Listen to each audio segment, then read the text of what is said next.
Hello guys, welcome to my channel. Today we are going to see how to fix Asus laptop touchpad not working in Windows 11.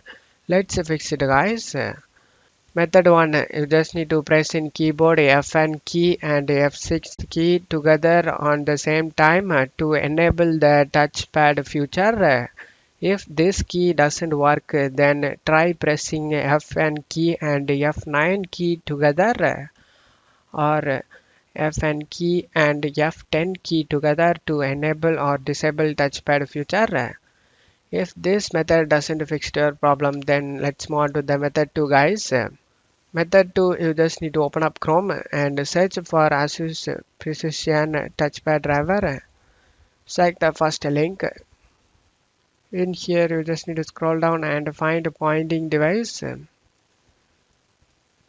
Under here you can able to see Asus Precision Touchpad Driver. Select the driver download option. After getting download done, you just need to click on it and install it. Select yes. Select the language and select next. Select I accept and next. Select install and select next. Next install option. Select yes.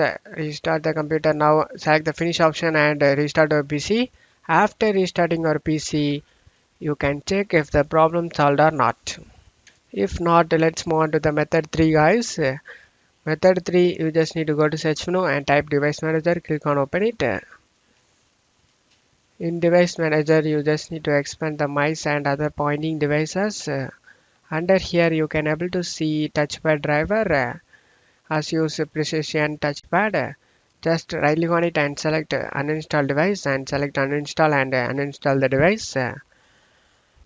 After uninstalling it, we just need to expand the human interface devices. Under here you can able to see Asus Precision Touchpad. You just need to right click on it and select uninstall and select uninstall option and uninstall the device.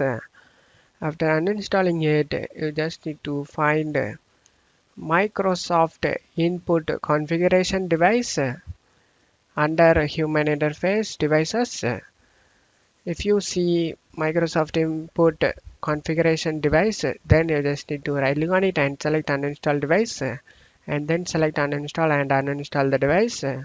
After uninstalling these three drivers, you just need to select action tab and select scan for hardware changes. And now go ahead and restart your PC.